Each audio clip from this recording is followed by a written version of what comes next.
એક વખતની વાત છે. એક સુંદર અને હરિયાળા જંગલમાં ચપળ અને નટખટ સસલો રહેતો હતો. આખું જંગલ તેને તેની ઝડપ અને ફૂર્તિ માટે ઓળખતું હતું. સસલો ખૂબ ઝડપી હતો, પરંતુ તેની એક મોટી ખામી હતી. તે બહુ ઉતાવળિયો અને થોડો ઘમંડી હતો. સસલો હંમેશા કહેતો, મારા જેટલું ઝડપી તો આ જંગલમાં કોઈ નથી.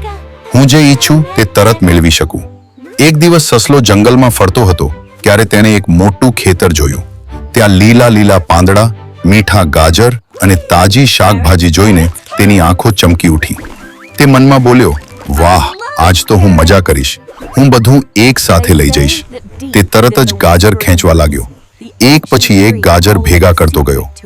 એટલામાં ત્યાં એક વૃદ્ધ હરણ આવ્યું. હરણે પ્રેમથી કહ્યું, સસલા, એટલું બધું એક સાથે ન લઈશ. જેટલું જરૂરી હોય એટલું જ લે. પણ સસલાએ વાત ન સાંભળી. તે બોલ્યો, હું તો ખૂબ ઝડપથી દોડી શકું છું. મને કશું નહીં થાય. સસલાએ ગાજરોથી ભરેલો મોટો થેલો બનાવ્યો અને દોડવા લાગ્યો. શરૂઆતમાં બધું સારું હતું, પરંતુ થોડે દૂર જઈને થેલો ભારે લાગવા લાગ્યો. દોડતા દોડતા તેનો શ્વાસ ફૂલવા લાગ્યો. જમીન પર પથ્થર હતો. સસલો લપસી ગયો અને ધડામથી પડી ગયો. બધા ગાજર રસ્તા પર ફેલાઈ ગયા. સસલાને પગમાં દુખાવો થયો. તે ઉદાસ થઈ ગયો અને આંખોમાં આંસુ આવી ગયા. તે બોલ્યો, હું બહુ ઉતાવળ અને લોભી થયો. જો મેં વાત સાંભળી હોત તો આવું ન થાત. થોડી વાર પછી ત્યાં કાચબો આવ્યો. તેને સસલાને ઊભો થવામાં મદદ કરી અને કહ્યું, ઝડપ સારી છે, પણ સમજદારી અને ધીરજ વધારે જરૂરી છે. સસલાને વાત દિલથી લાગી.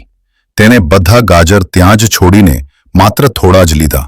હવે તે ધીમે ધીમે ચાલતો, આસપાસ ધ્યાન રાખતો ઘરે પહોંચ્યો. એ દિવસ પછી સસલો બદલાઈ ગયો. હવે તે કોઈ કામ ઉતાવળમાં ન કરતો. તે મોટા પ્રાણીઓની સલાહ પણ સાંભળતો અને જરૂર જેટલું જ લેતો.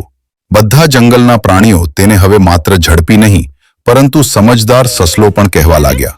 સસલો ખુશ હતો, કારણ કે તેણે જીવનનો એક મહત્વનો પાઠ શીખી લીધો હતો.